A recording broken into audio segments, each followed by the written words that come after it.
I did watch Dabo Swinney's press conference, so I do have a little bit of an insight. I did have a little bit of a cheat sheet there to see what the coach thought.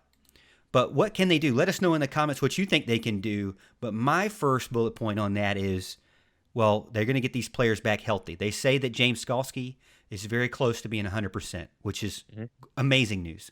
They say that Tyler Davis is going to be ready, Mike Jones Jr. is going to be ready, and then the man of the hour, which really didn't seem to be needed because DJ did so well. But still, Trevor Lawrence, there's things that he brings to the table that DJ cannot.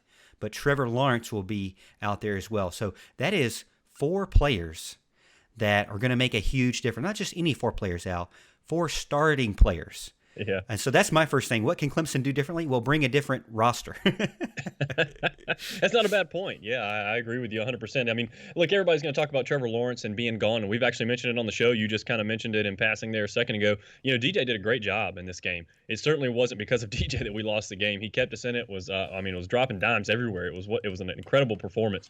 Very impressed with that young man. It was just the fact that we couldn't consistently run the ball, and I think that's where Trevor Lawrence is going to be key here. Well, you hear a lot of people talk about his ability to run the ball and make Notre Dame respect that running game because they didn't really have to against Travis Etienne. They loaded the box and stuffed him. That can't happen this time around.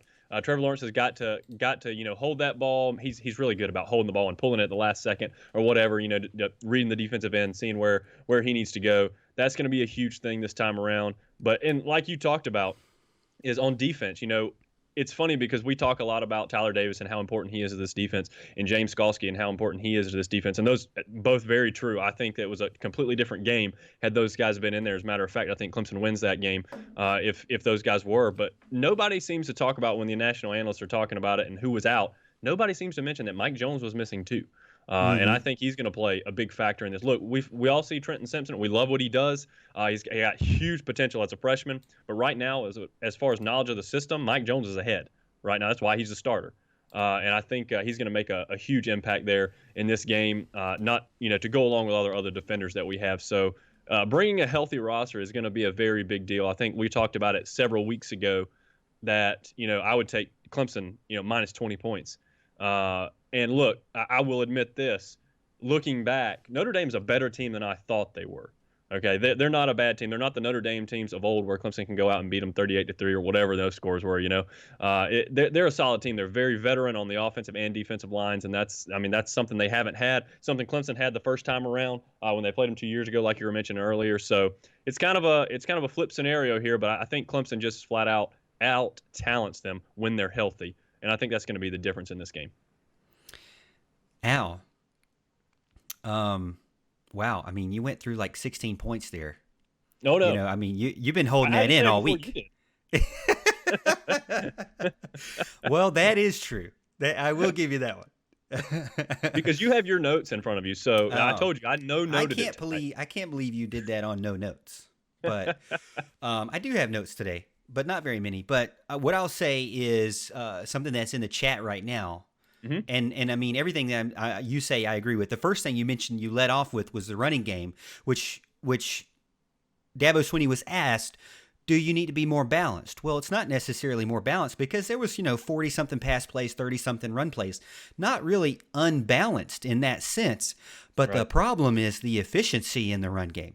The problem is when you have your opponent going 5 yards a carry, and then you're going 1 yard a carry. Right. With Travis Etienne. And remember, we talked about this. Travis Etienne finished with, 20-something yards? 1 yard your carry? That is unacceptable, okay? Sure. Clemson University football team knows that. We know that. 1 yard a carry from this team is unacceptable. And with Trevor Lawrence on the field, as you mentioned, it's not going to happen. All right, so Brian Kelly, it's not going to happen. 1 yard a carry you're not going to do that again to Clemson. Now, there are many times that Clemson had a chance to win that game and to seal the deal. I go back to don't run the ball out of bounds on your last series, Yeah. And so that's another crucial, not so much efficiency problem, but mental issue with the running game. Travis Etienne, you would expect better than that from him, of running out of bounds when it's needed the most. That But was tough for people sure. in chat are saying turning the ball over. That's another thing. Actually, Clemson ended up 3-1 with turnovers, and we talked about that. Kind of, it's been the Achilles heel for Louisville and other teams out there that they just can't seem to get it right because they're turning the ball over more. And Yeah. uncharacteristically, Clemson turned the ball over 3 times to their one. Now that last one, when I say three, you've got Travis Etienne, which was the fumble touchdown. Which Yeah. I mean, will that ever happen again? Probably not. It won't happen again this year because to me that's just too statistically improbable of a situation for Oh yeah. him to fumble that right into somebody's hands, like as they're blitzing in. I mean, I don't see that happening again. So thankfully, we can say that hopefully that won't happen again. Now, will Travis Etienne fumble the ball? Hopefully not, but I mean he can. It's a possibility. And Amari Rogers fumbled a catch, and the problem with those two turnovers, the last turnover was Braden Galloway at the very end of the game. So really, not I'm not counting that one. So really 2-1. But both of those fumbles from Rogers and from ETN ended up with 10 points for Notre Dame. Hmm. Take those away, I mean that's 10 points off the field right there. And not only to mention that, Clemson was up by 7 with 1 minute and 40 seconds left in the game. Al, in the game. Yeah. So we're talking about, and my father-in-law who loves college football, he said Clemson fans think they're just going to roll in there and beat them up. And I think that they need to be very careful because Notre Dame's a great team. But I think Clemson fans should be cautiously optimistic, but also I think that there's a lot of reason to be optimistic because you can't expect those turnovers again. And you look at you got 4 players back, it was already mentioned, and you're not going to expect with Trevor Lawrence on the field to only run for 1 yard a game. So 3 things that desperately needed to be corrected are going to be corrected in this game Hmm. just by without any coaching. I mean, they're just going to happen. So at that point, and this is also not a home game for Notre Dame, and so that takes away an advantage for them. But obviously Notre Dame matches up well because of their experience on the offensive and defensive line. So you have to be careful with that. Let's see. What else does chat say? So chat says don't turn the ball over. Trevor's going to be an impact for sure. Defense is going to be more of an impact. That's from Dylan over on YouTube. I say defense is definitely going to be an impact because if you look at Pro Football Focus, Al, some of the lowest grades in that game were from Xavier Thomas, Justin Maskell, Sheridan Jones. Uh, I want to say Andrew Booth, but basically that defensive line that was in place of those guys that were out, did not do as well as they needed to keep Notre Dame honest. I mean, the very first series of the game, they took it almost to the house, or I think it was like a huge play, if Yeah. not a touchdown. And what was it? It was on Justin Maskell's side, and it was on Sheridan Jones's side, and they struggled with those outside sweep plays a lot in that first round. I don't think when you have Skalski back, when you have Mike Jones back, when you have Tyler Davis back, I don't think that that's going to be as bad of a factor in round 2. Yeah. No, I agree with that. It shouldn't be for sure. And it's something I also want to talk about when you were mentioning, the running statistics and how bad they were, and they were atrocious. I don't expect them to be that this time around, but I would appreciate it if we would pass to set up the run. It's something that we should have done. It seems like against the Notre Dame in round one. I mean, we were passing at will almost, and we had to once we got into second long and third long situations over and over. I wish they would pass, set up the run, because it was pretty clear that I mean Notre Dame's not a bad defense. They're not a bad secondary, but DJ was able to put the ball on the money and make some plays in the air. So hey, why not try to open up the holes for Travis before he tries to run into a wall of defenders on the defensive line or Lawrence. That's one thing I'm afraid of with Lawrence being back is that they may try again stubbornly to run the ball with both of those because of his running ability. Now, hey, if it's working, great. I'm not going to complain as long as the Tigers are winning and scoring points. It's all good with me. But I think if you run into a few, second and long, third and long because of that, it would behoove them to try to pass, set up the run, use the middle of the field, that kind of thing. I mean, a lot of the stuff we've been preaching about all year that we like to see, tight ends being involved in that kind of thing. I mean, I text David Hood today, and I told him my thoughts about, and he kind of shared the same thing that you said. So I said, Dabo Swinney talks about third down success. They were 4 for 15 from third down round one. And to me, you and I have talked about third down success, but I think you would agree with me in the sense that third down lack of success in round one really could be attributed to poor decisions or play calling Right. from second down. And so sometimes I see first down and I'm like, okay, Clemson was not successful on that first down. And then I think, okay, Clemson needs to go to something that's like a bread and butter second down. And then they go to something that's not a bread and butter second down. And you're like, okay, well, let's say it's not successful. Well, now you've got two unsuccessful, and now you're putting yourself in a difficult situation third down to where, you're having to go to bread and butter maybe, and people are waiting on it. Or you're having to go to a pass and you're waiting on. So you're eliminating the run game altogether when you're already third and long because your second down play was not good. And so I want to see more success on second down. I don't know where to find this stat on second down. I looked all over, and maybe I'm just, missing it, but there's not a lot of places that say, here's success rate second down. I don't see it out there, but I would be interested to see what the statistics are with Clemson, what plays they call on second down, because I'm a little suspect. Let's just put it that way. But I want to see Clemson do better on third down because really, if you look at it statistically, Al, the last 5 years, okay, since really Clemson's been relevant, the last 5 years, 2015, not in the top 10. 2016 in the top 10, 2017 in the top 10 as far as third down success. 16, 17 in the top 10. This year, last year, and the year before, the last 3 years, not in the top 10. Right now, currently 30th in the nation in third down success. Who is in the top 10? Well, let's just tell you. Alabama's number 1. Ohio State's number 5. Notre Dame is number 6. So there is a gap there, and I know that Clemson is obviously a great offense, but we're comparing good teams versus good teams now. We're not comparing Clemson versus Pittsburgh. We're comparing Clemson versus those 4 teams up there that are going to be up there probably at the end of this, and Clemson cannot afford to lose this game. Not only just for Clemson, Al, but for the ACC.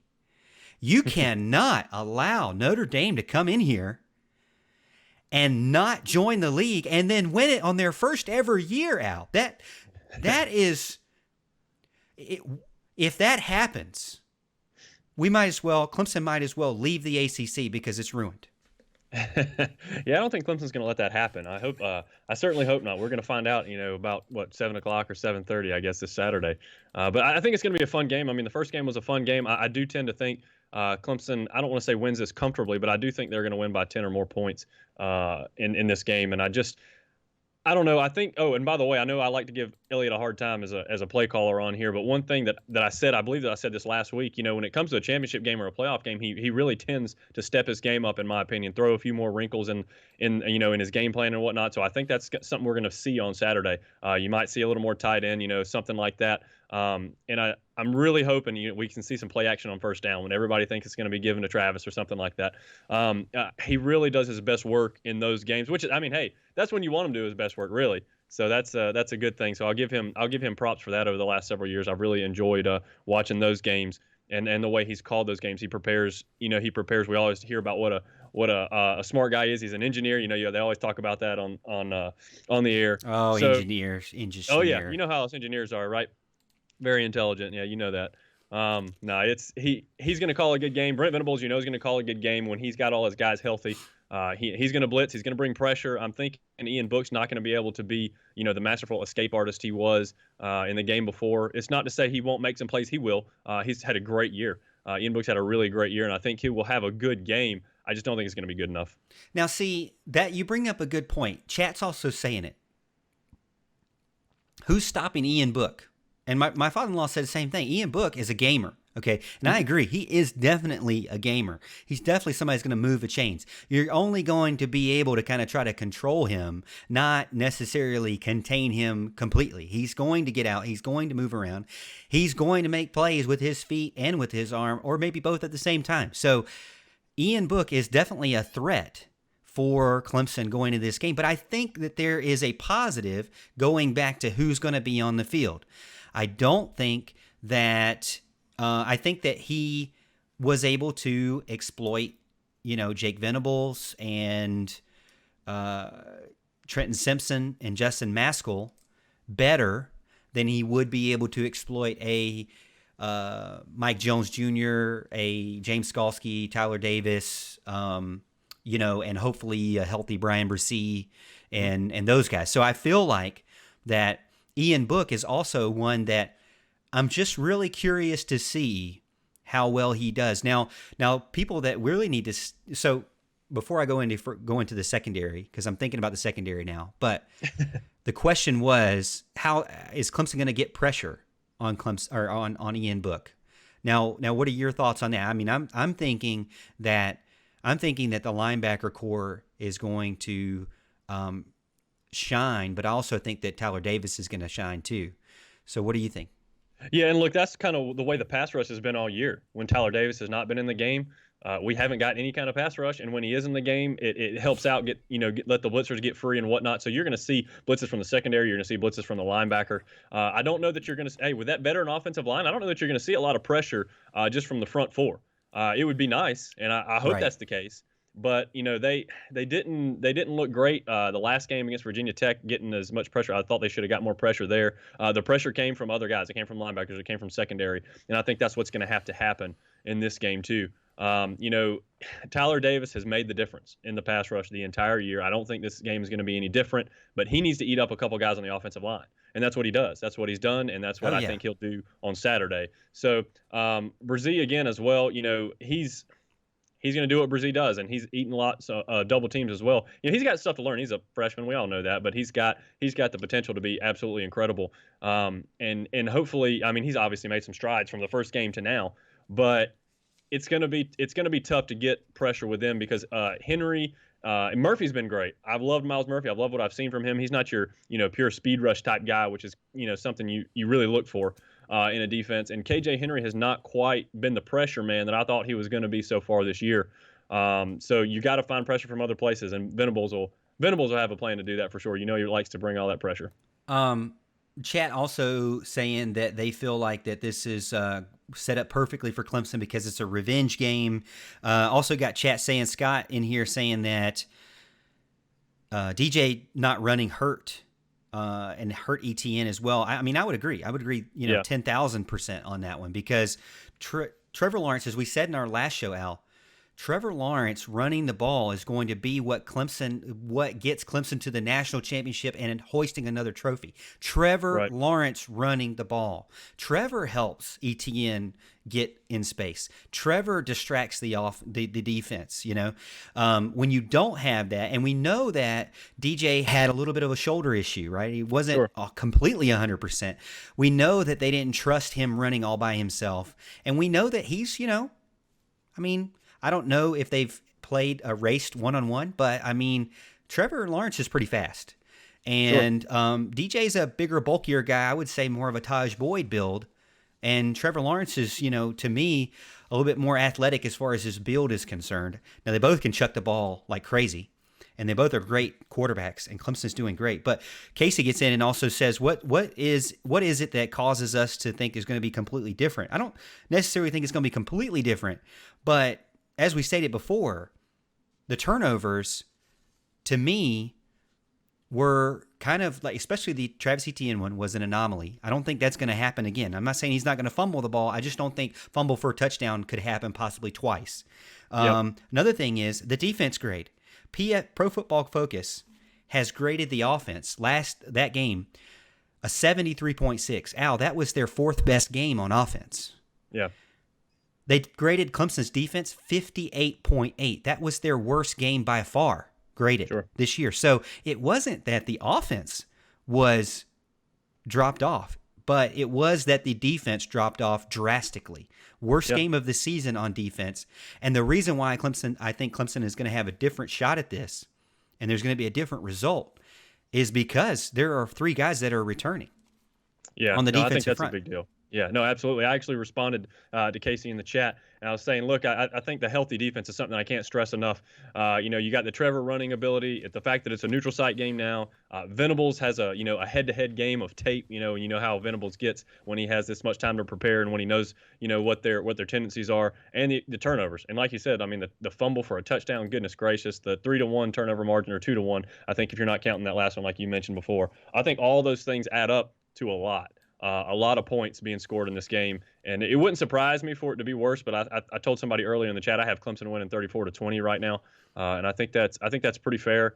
But look, I think it's still going to be a pretty good game for the most part, but I just think there's too much that add up in the Tigers' favor that didn't go their way in the first game. That's going to be different this time. To be honest with you, and I know I don't want to give Ohio State any credit at all, but last year's game against Ohio State was 2 juggernauts going at it, and I would almost say it felt like Ohio State was the better team.